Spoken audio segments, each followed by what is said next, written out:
Yeah, well, you know, that's like just your opinion, man. Well, hello and welcome to the Audio Opinion Show, where audio people gather to give their opinions about things because for some reason I thought that was an answer to a question people were asking. After how many of these shows have we done? 60 of them? I'm still not sure it's true, but people keep showing up. So there you go. I'd like to welcome my co-host Andy Broughton from the great country of Canada. He hates it when I do that. It has been a very long time since we've been able to do this because work is crazy town. And this will probably be probably be several more weeks before we get to do it again. But anyway, you're not working, you're not trying. Yeah, I got to tell you that. Like, if you're listening to this and you've been off for 4 weeks, it's send me an email, something like yes, I will help you. I'll find you a job.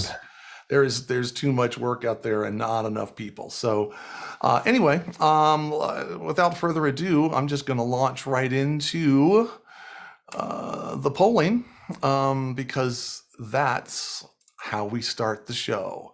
So the first thing that we're going to do is we're going to ask the most important question. So I'm going to launch the poll, and then for the benefit of those of you who cannot see what I have launched, I will read the poll. So the question is, what is the second greatest movie ever made? Second greatest movie ever made. Everyone knows what the first greatest movie ever made is. If you don't, get off my lawn. But what is the second greatest movie ever made? First answer, none of the above. Wait for it. It'll come to you. Second answer, all of the above, which is the same answer as the first answer. Third answer, Spinal Tap. Fourth, that movie we're not supposed to talk about. I think there's rules. The next answer, that Memento movie or whatever it's called, I forget. And finally, and most importantly, Wallace Shawn. So again, our options are none of the above, all of the above, Spinal Tap, that movie we're not supposed to talk about. I think there's rules about it. And that Memento movie or whatever it is called, I forget, and or Wallace Shawn. So yes, this is the most important question. Thank you for joining us on the Audio Opinion Show. Please stay longer. It gets better. I'm going to end the poll, and we're going to read the results, share the results. And this is good. Good answer, group. That Memento movie, or whatever it's called, I forget, which I think is definitely in my top 3. All of these were... It's a good one. It's a really, really good mind twisting, like I enjoy the Memento movie. And if you haven't got the Blu-ray with all of the stuff that comes with it and all of the Easter eggs and all of there is so much cool. There's so much cool stuff in there. So there's my my movie recommendation for the day. And yes, the jokes that were in that poll is the best I could do after having 3.5 months to work on it. So clearly, and COVID. I should, yeah, there you go. Blame COVID, blame Canada, blame both of them, blame Canadian COVID, COVIDian Canada. All right. So what's our topic for the day? I'm going to go ahead and launch this one. I sort of intentionally avoided technical ones. So this one's kind of a little bit different week. We'll see how this goes. What's our topic for the day? Possible option number 1, why do so many live venues still sound so bad? 2, how long is the current crazy, quote unquote, going to last? And that basically is what we were referring to just a couple minutes ago, which is just the amount of work that's out there in all areas of the audio industry, and just, let's talk about where we think that's going to go. The next one, what should audio people be focusing on right now to better their careers? Because I do think this is an interesting time to focus on your career with all of the things that are happening. And lastly, what would you change in your career if you could? So, why do so many live venues still sound so bad? How long is the current crazy time going to last? and really like what's it going to look like. What should audio people be focusing on right now to better their careers, and what would you change in your career if you could? I think everyone has voted, and so I'm going to go ahead and end the poll, and I'm going to share the results. And it looks like, and I think this is a good topic, it looks like we're going to talk about how long is the current crazy going to last? And really, like, that's a starter question for, like, what, It's you know, the, where it's the do you, first thing you and I were talking about. It's the first thing I Yeah. wanted to talk to. First thing I want to talk to everybody about is It's- what's is it like this going to be like this for a long time, short time?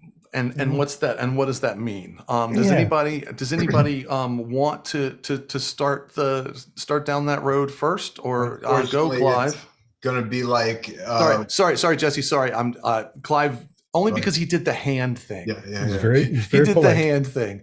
But Jesse, very you definitely. handy. We'll definitely go to you next. Because you're fine. Go ahead, Clive. I think we got obviously a crazy situation right now because nobody's been able to work for 2 years or tour for 2 years or make any money for 2 years. And so now everybody and his dog are out on the road and wanting to work. And it's crazy for anybody in a technical job. But there's a second, much longer term influence that I think will continue to extend this crazy time. And that is the fact that there's really a lot of people out there doing this job who are very close to retiring or just getting too old to do the work. Wait, of course- who are you? Who are you talking about? I feel I'm talking tragically, about I feel tragically seen. Well, I'm talking about all of us except for Jesse, or everyone I Yeah. can see on the screen. Within 5 years, will you still be working at the same rate you are now? Will you still be going out touring or doing those jobs and flying in crazy schedules across the countryside? Not until you stop will I stop. When you it might be sooner than you think. When you hang it up, Clive, that's when I'm done. So I think that's a longer term. Like I said, this could be 5 to 10 years, but basically, there's going to be a reduction in skilled operators, a very consistent reduction. And frankly, I don't see very much training or opportunity, not a lot of organized opportunity for young people to really get ahead in the sense of get a lot of experience under their belt when they're really young. Some companies are better than others, and some people do have training schemes, but most companies, when they hire, they want to hire someone who knows the gig already because they can't stick them on their clients, without that experience. So I think this is going to be crazy times for quite a while. Well, and I think that what you're identifying is, I think, really key, which is that there's a lot of us at the tail end of our careers that are headed out, but most of us at this point in our career, we waited out the pandemic, if for nowhere. I said this to Andy yesterday because I don't know how to do anything else. Like, I mean, I didn't have a lot of choices. I tried to, keep some fires stoked or whatever during the pandemic, but the reality was, me suddenly pivoting into advertising or whatever was not very realistic. But I think that, in my opinion, sort of the next level or two down from the 30-year experience people, I think a lot of those folks were at a point where they could pivot to something else. And maybe they've had maybe they're at that 10, 15 years into doing production, but then maybe they didn't have a huge amount of money saved. They had to pivot into something else. They had no choice. They pivoted into something else. They're reasonably successful at it, and they didn't come back. And so you've got this, I think, this gap between our generation, again, not including Jesse and Ed, who just joined us, who are the future. Thank you for being here, because we need the future. But sort of this my generation that is aging out, I think we've still got a lot of beginners, that are just starting out in their career that are coming up. But there's this gap in between that would ordinarily have been fed that I think a lot of those folks are gone and they're not coming back. And I think it's going to be really interesting to see, does that mean some of us stay in the business longer because there's just so much like work and then we're just like feel compelled, and or do the beginners come up faster? Jesse, what do you think? Well, I got thoughts about that too, but what I was going to ask first is how much of that do you think is people voluntarily leaving the industry for whatever reason, and how much of it is companies that laid off full-time people and are now leaning so heavily on freelancers? It's a great question. And the answer is I'm not in a position to know the answer, but I think it's a lot of both. I think a lot of companies laid off a lot of folks because, they didn't have a lot of choices because they had absolutely no income coming in. And now they're scrambling to hire people back.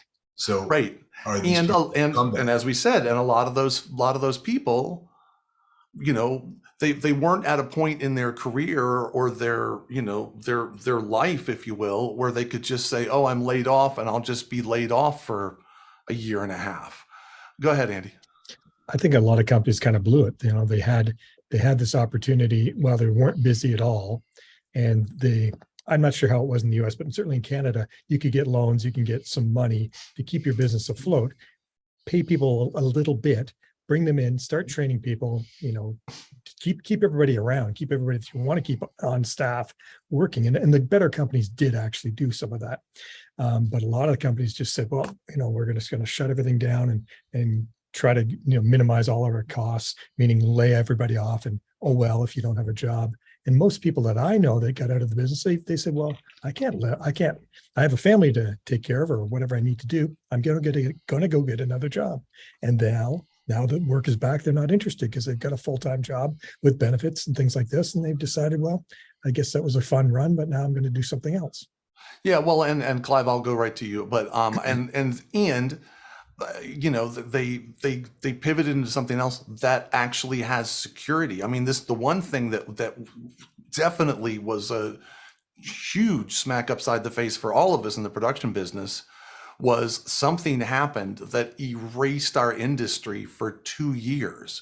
And any sense of, even at 30 years in the business, I felt like I was pretty secure work, whatever.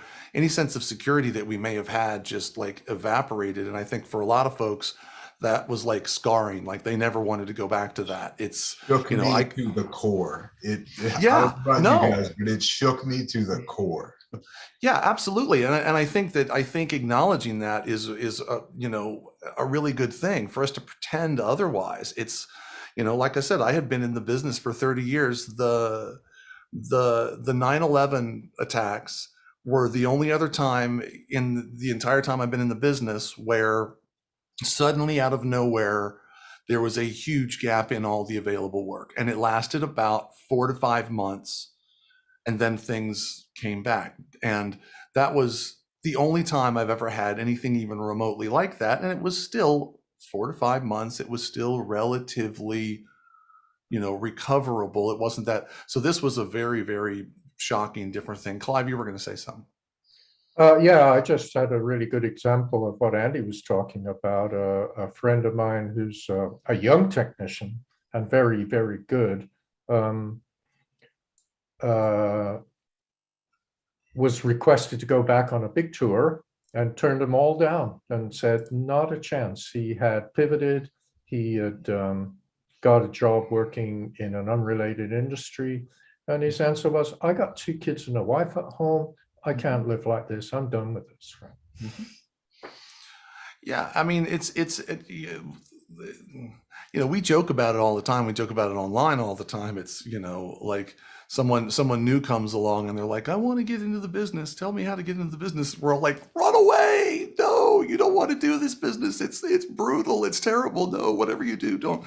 Now, I don't believe that. I have loved my career and enjoyed my career, but it is tough and it can be very unpredictable and it can be incredibly hard work and it can take a significant toll. Right now I'm living in Crazy Town and I've probably got 4 to 5 days over the course of 6 to 7 weeks at home, and the rest of the time I'm not home. Now I'll take the income, and I'm grateful for it. But even when it's just me and the wife, like the kids are all gone, that still takes a toll. That's a lot of time, to not be home. Uh, and frankly, for a lot of us, the better gigs in this business require that kind of thing. It's like the better tours are longer, and you're out even longer, and that it's even more taxing, and it takes even more time.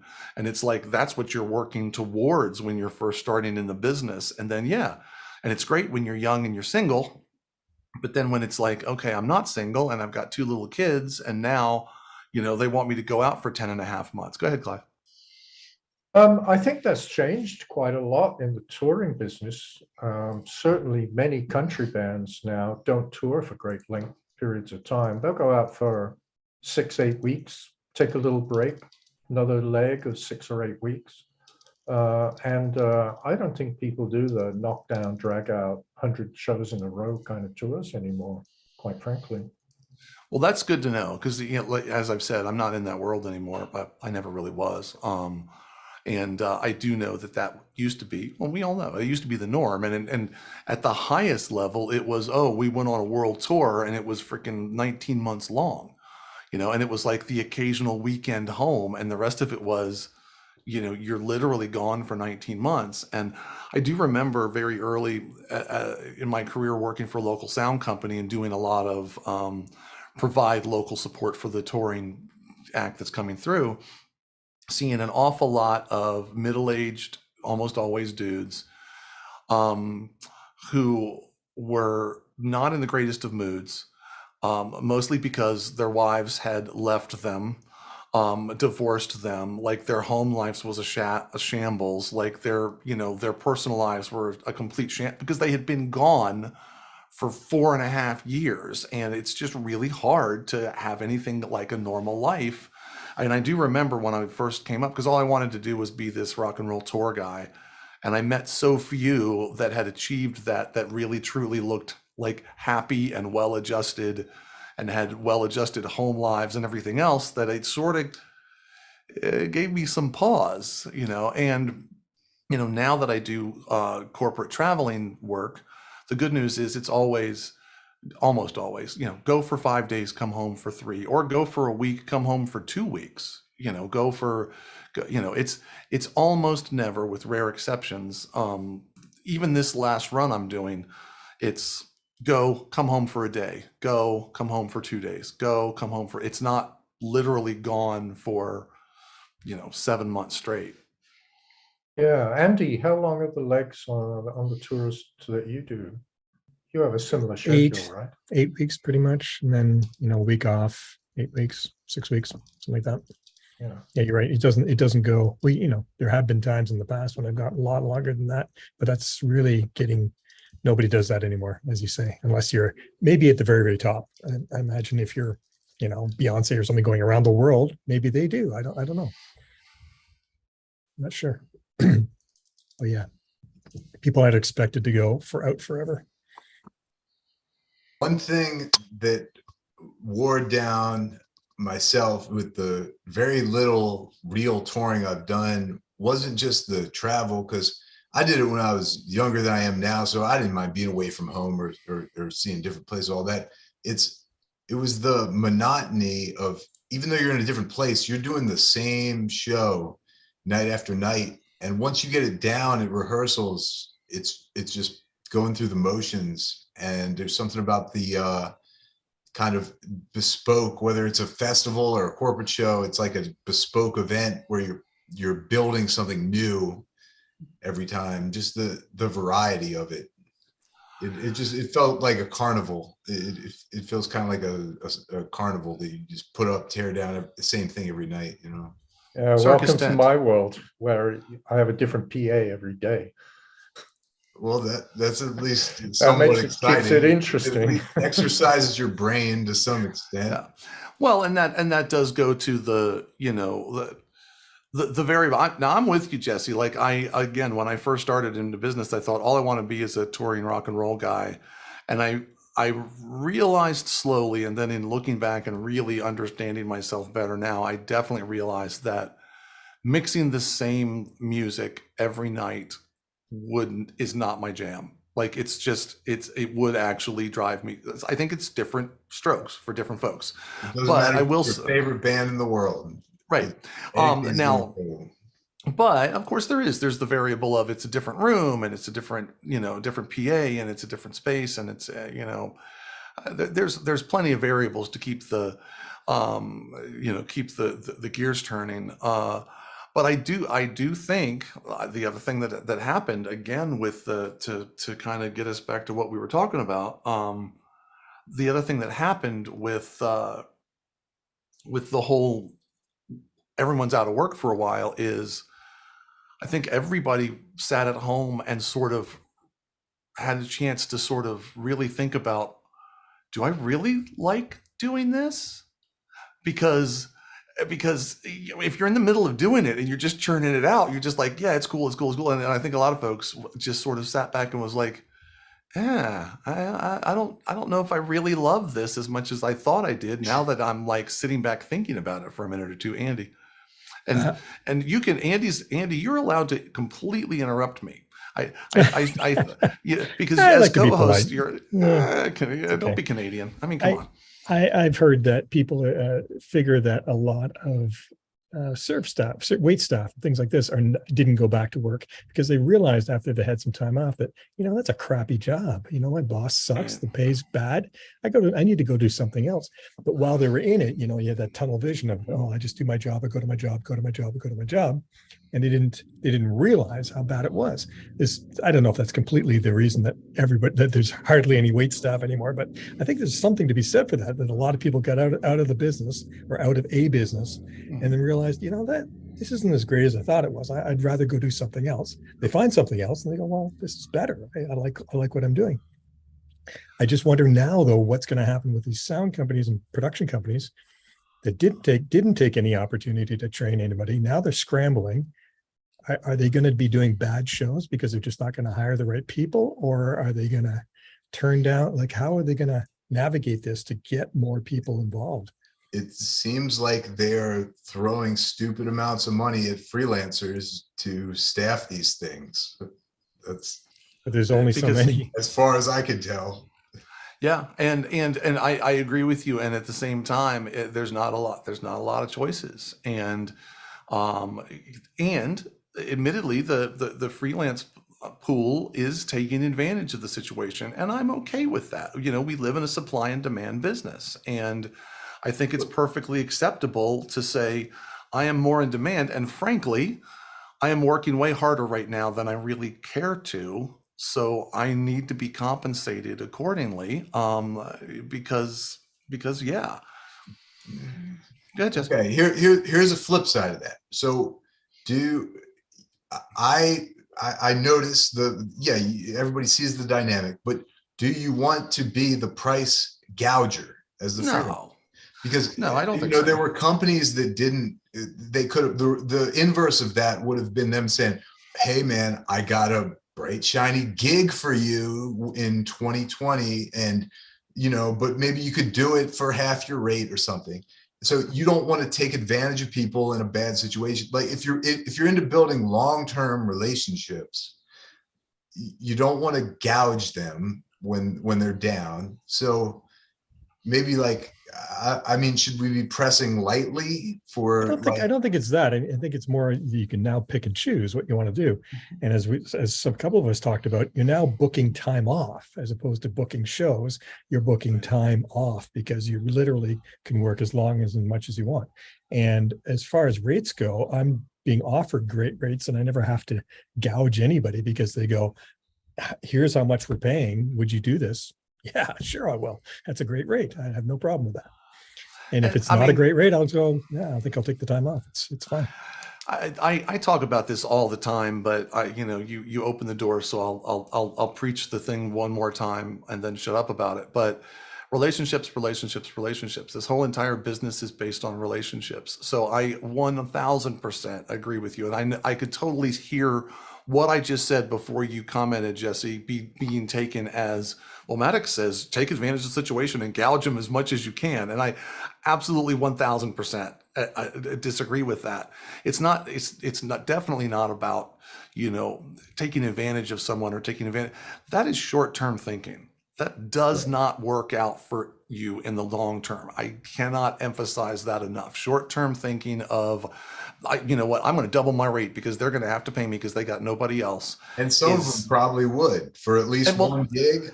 Some exactly. Of these calls, I feel like you can ask for whatever you want, and they're going to just exactly, and they're going to have to do it. But when things they will inevitably settle down some. Right.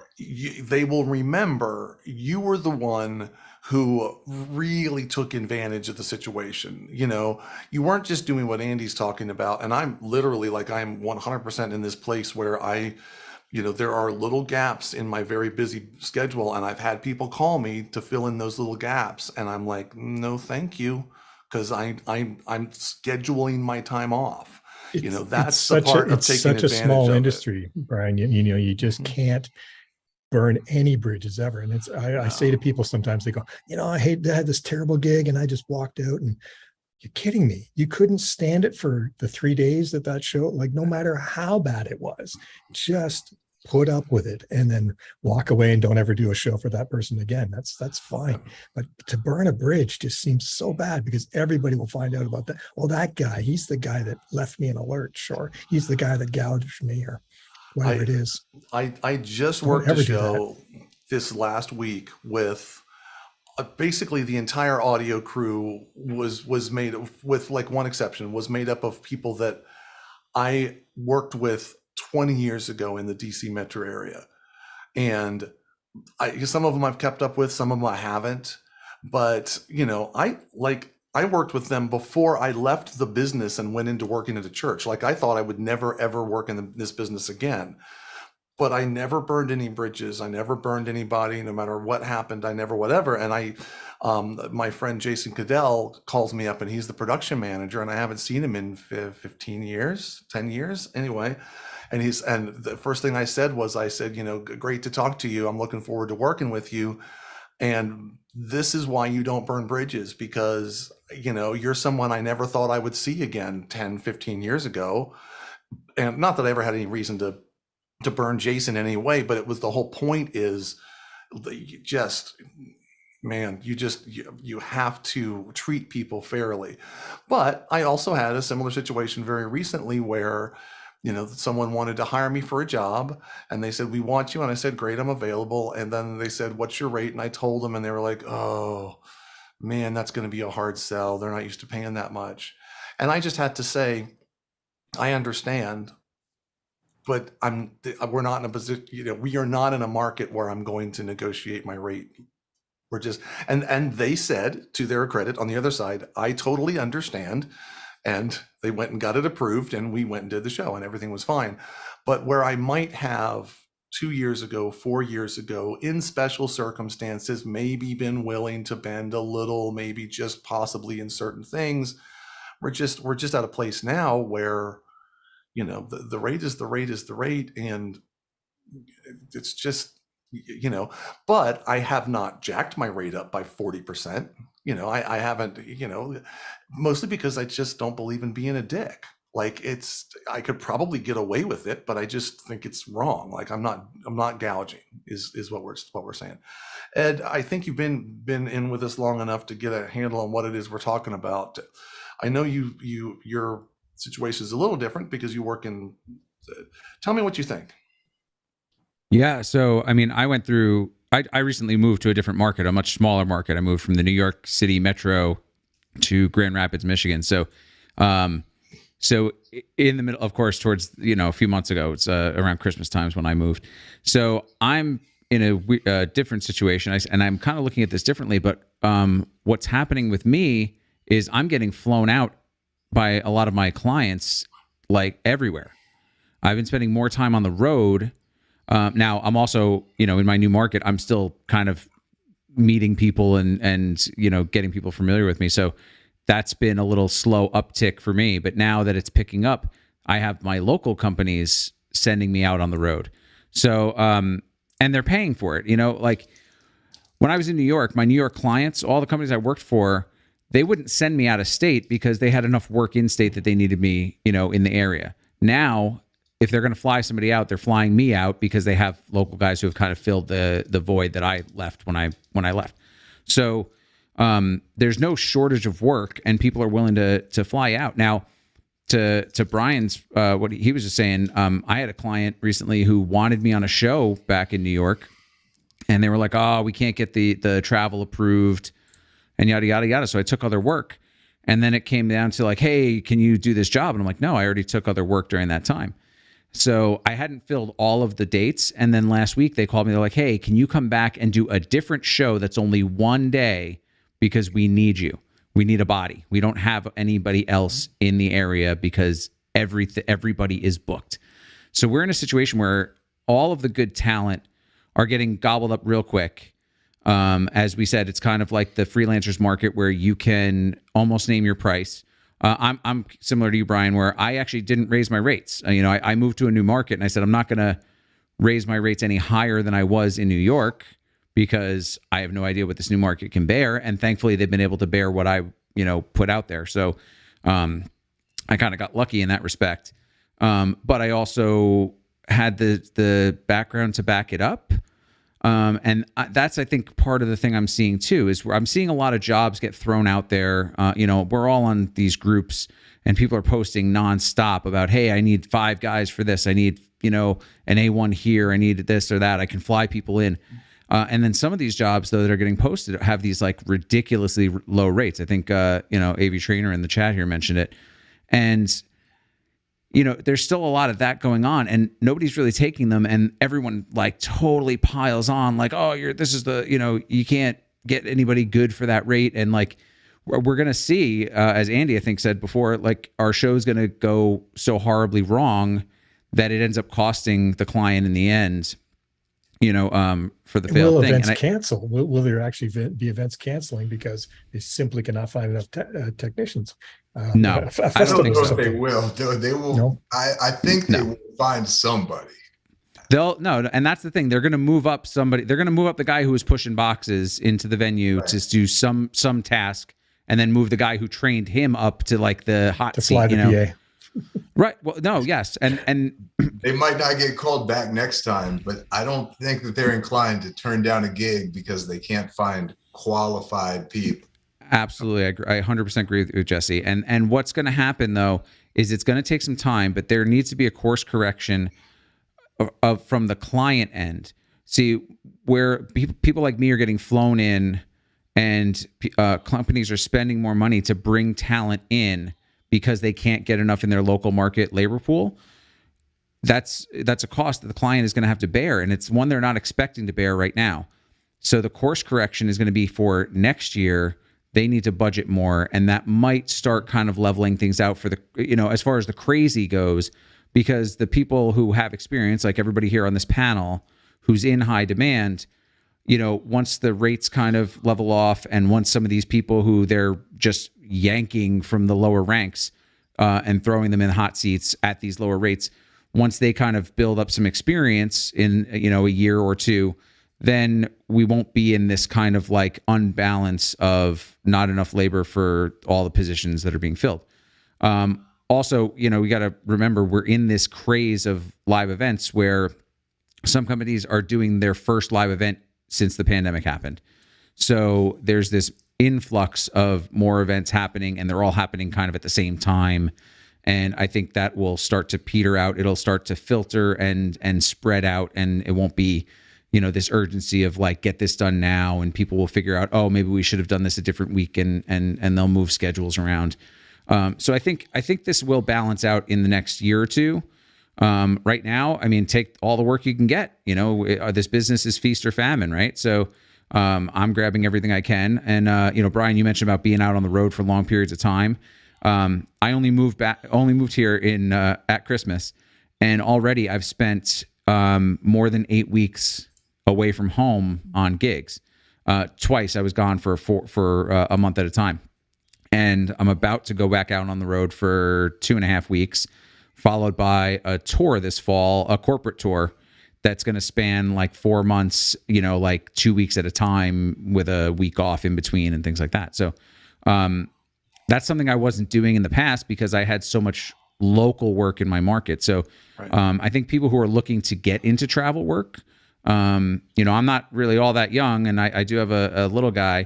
So it's, it can be a little tough, but if you're in that position or you want to do that, now's kind of like the time where you can actually get those opportunities, because there's a lot of those opportunities available. You can potentially make that pivot, because the pivot from doing 95% local work to doing at least 50% travel work is not an easy pivot to make. No. I mean, for me, it was kind of fluky, and I won't bore anybody with the details, but it was kind of fluky the way that I pivoted from being a DC area guy, and that was pretty much 90% of what I did, to suddenly I'm in Rome, like I'm in London. And it was just kind of fluky. But then once I made that pivot, I was just that guy, and everybody just knew me as I'm that guy. And I've done nothing but that kind of work ever since. What? Fred, I'm curious. I'll get back to you, Jesse. I'm curious. I wanted to ask Fred only because his line of work is just different enough from a lot of the other of us. I'd love to see what's happening in your kind of area with regard. I mean, I know you're feeling a lot of the same kinds of things, but how's it playing out, and what do you think is gonna happen? I don't know. It's a tough call. No, this is the audio opinion show. You can't know. You just have to say, I know it's this, and then just state it as if it were fact. Well, I mean, I've been trying to do some training. I know there's some people in the industry that have been saying this, like you were talking about, been saying, hey, you guys need to start thinking about the future, because we're getting an older generation here. You're going to run out of people eventually. And nobody took them up on it.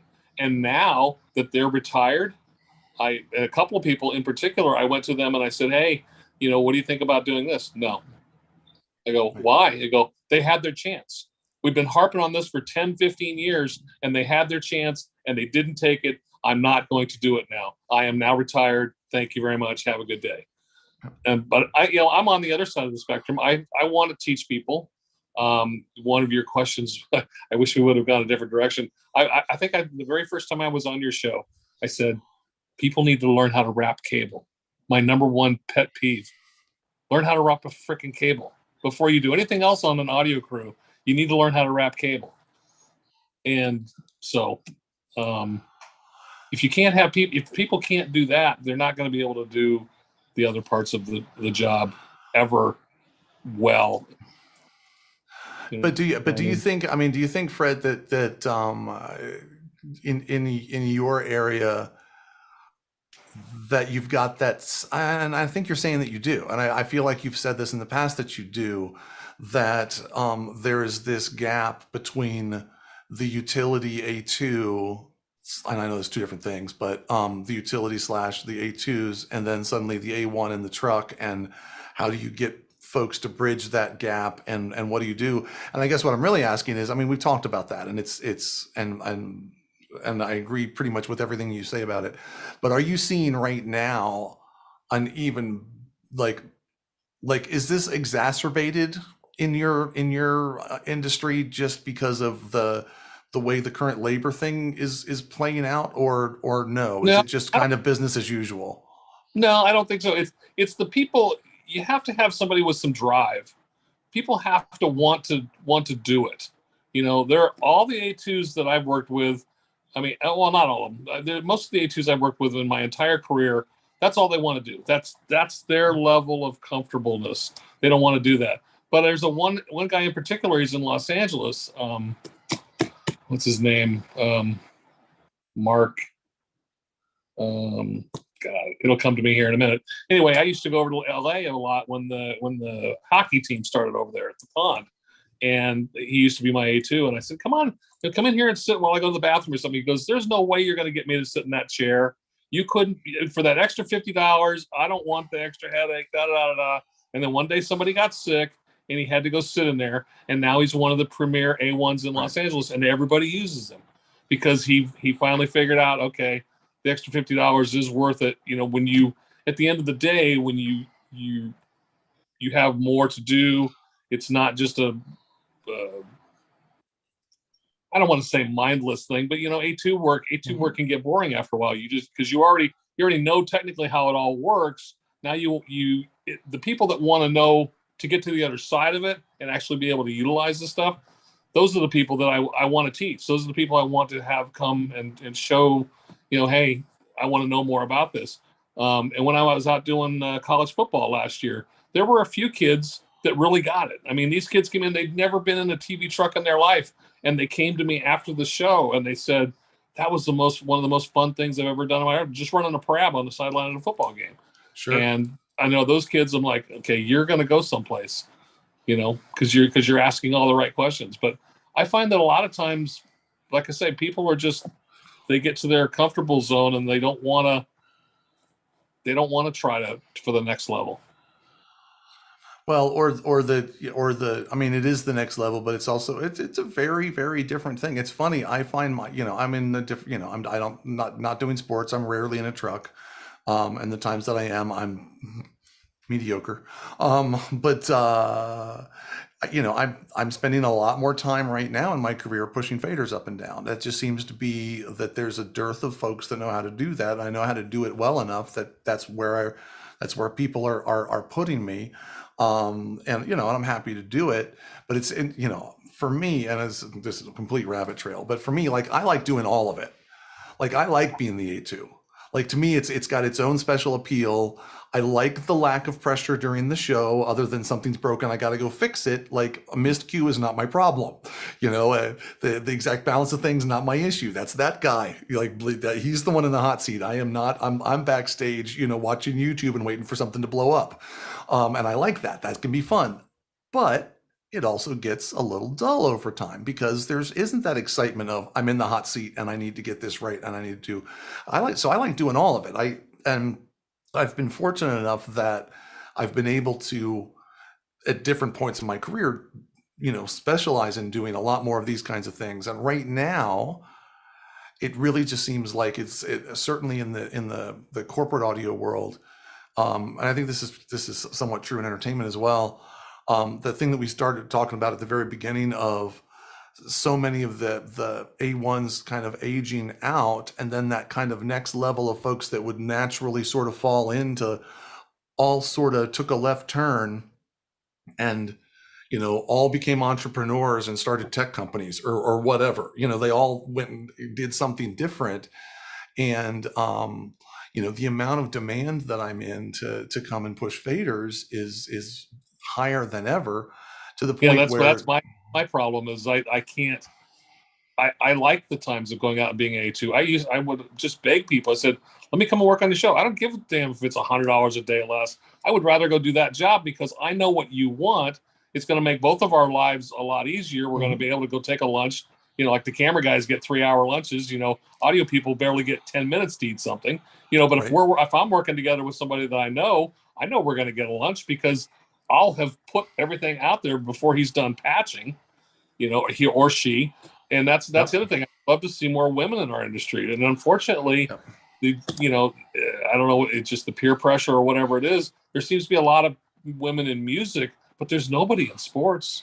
Yeah. It's great. The music is picking up, which I'm happy to see, because it was like that was when I was coming up, absolutely not the case. Music is picking up. It's starting to turn, at least get in the general vicinity of thinking like it might be sort of kind of maybe okay in the future. Like we got forever to go, but at least there's some motion.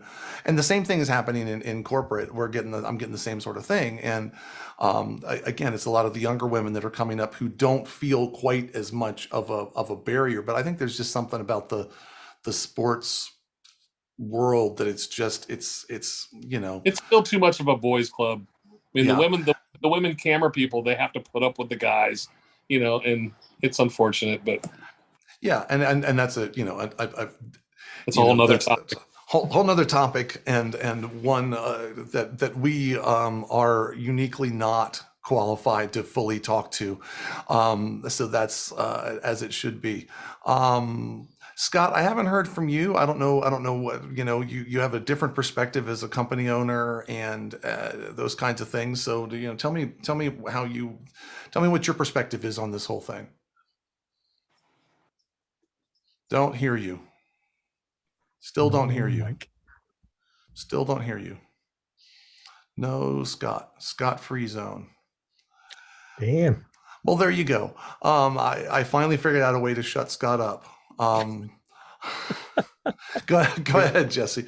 And just for those of you who don't know, Scott and I, we talk online all the time, so I can give him a hard time. Are you still not working, Scott? Can you hear me now? Now we hear you. Okay, Jesse, so I'll get back to you, but the master volume is is the send, and I can't hear it in here. Okay, but is that loud enough for everybody though? Yep. Excellent. So yes, indeed. I mean, the qualified people are few and far between. So we're being pickier as to the shows that we're taking up. I mean, I've been turning down what I consider lousy business, letting the guys, letting the I won't call them bottom feeders because it's not quite bottom feeders, but letting the folks that are willing to work for less, that are willing to cut corners, that don't really have the proper insure, blah blah blah blah blah blah blah, and focusing on that, and we found that some folks have gone and started companies, but they don't have a lot of equipment, so our cross rental business is exploding now also. But one thing that came up, as you mentioned, increasing rates. There comes a point where it's just sheer stupidity. I know that the talent buyer has gotten these three artists in for a private party. They did the same gig last year. It's the same headliner. The artist has already called me. I'm already in touch with them. So, but I can't get the customer to sign the contract. I mean, I can't even get them, they'll come out, oh yeah, I know I got to do that. And it's like, and I officially need the rider, and you need to look at the price and approve it.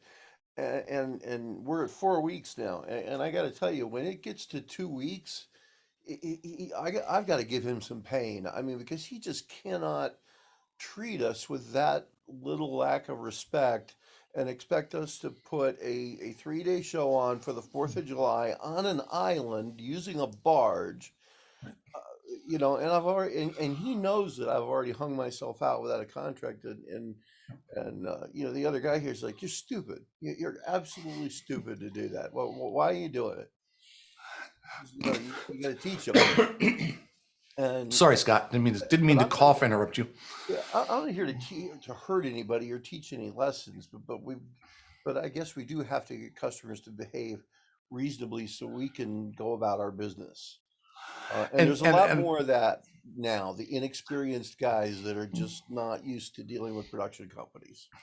But I also think that, and I think you're, by basically kind of talking about that specific show, you're kind of illustrating what I'm getting ready to say, which is that clients, customers, however you want to say it, that we may have had to put up with some things with them in the past because, it was part of our business. Like maybe it was 20% of our business, maybe it was 30% of our business. And we needed to, and now we've got so much work coming in that those kind of marginal clients or those marginal situations or those marginal shows, like we're in a position, I as an industry, I mean, kind of across the board, to just say, I don't have to do your show. And I can, I'm sorry, but you waited until too long and I've booked the gear elsewhere,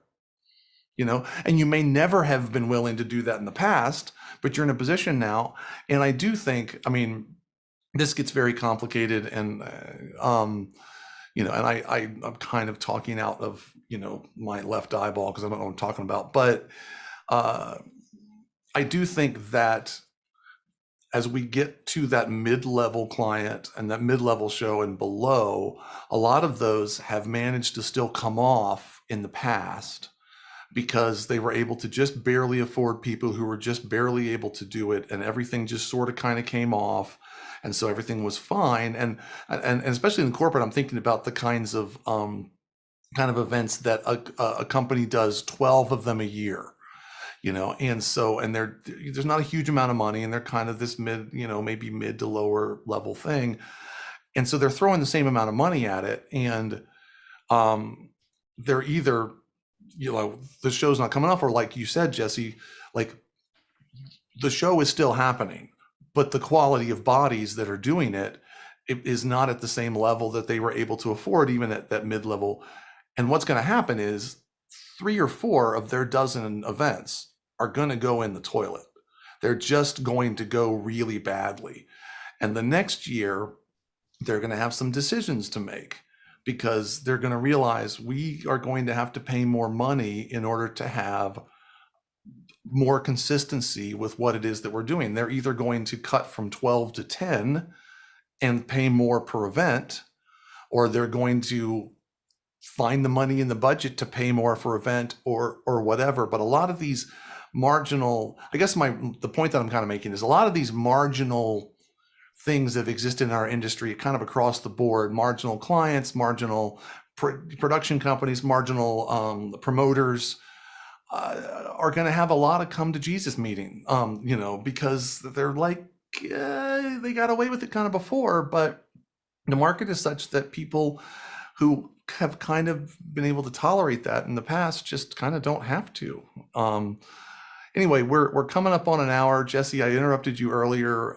Happy to throw it back to you. I was going to talk about something totally different, but to stay on track with what you were saying, yes, all that's true now, but in the spirit of the original question, how do you think that's a long-term scenario, or is this something that is going to settle down over the next year or two and kind of get back to post-COVID normalcy, where things are more like 2019 style?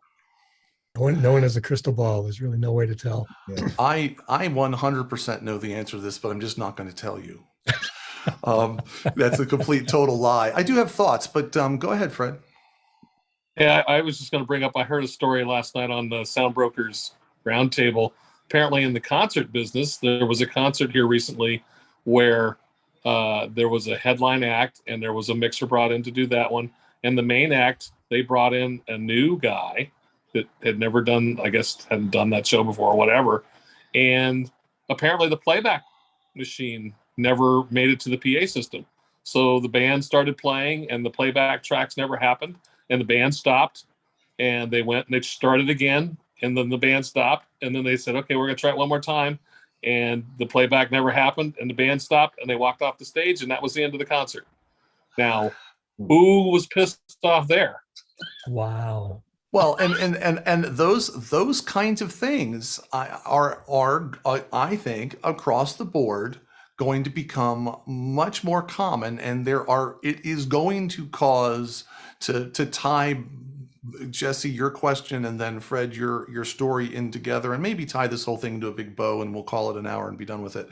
I think that all of these factors are going to lead to a significant shift in the industry that is going to be permanent. I think right now we're shifted to here. If this was 2019 normal, suddenly like the demand is sky high, the supply is barely able to meet it. Rates are pretty much almost anything you want. Like everything is crazy. It's complete crazy town. I think we're going to come back to, I think in a year, we're going to get to maybe here. I think in 2 years, we're going to get to here. And after that, we're going to settle to around here. I know this is just imaginary hands going up and down, but I think you get the point of, I don't think it's ever going to go. I think a lot of the marginal operators are going to end up going and doing something else. And I think that across the board, no matter whether you're in sports, entertainment, corporate, vendor, freelancer, like anywhere, because the market is going to drive a whole different Can't paradigm. happen soon enough. I would love to see companies do a much better job than they do. And I think, also get paid for doing it. I'd like to see the Sure. money go up so the companies can do a good job, and the ones that don't do a good job disappear. That would be great. I think this is going to make it even harder for people who want to move up because now the threshold, the jump is even higher. You know, they're also being thrown into position. Like you said, you got now box pushers are pushing faders because they need to fill spots. So right. In a way, it could be an opportunity to move up. It's definitely going to be a sifter. And, some folks are going to be placed in positions that they're not able to rise to. And I respect that. Like, there's lots of things I'm freaking terrible at.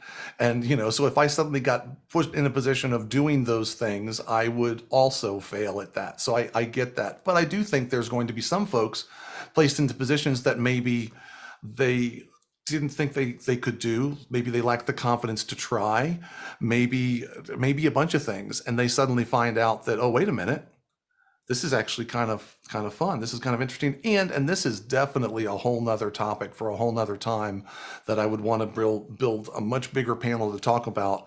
A lot of disenfranchised groups, I'll just throw it out as the biggest possible net I can. Non-white dudes are, I think, going to have opportunities, thank God, to actually come to the table and show what they can do. And I think that there's no downside to that. There's an awful lot of folks that have not had a bite at the table that now the opportunity is by necessity going to be there.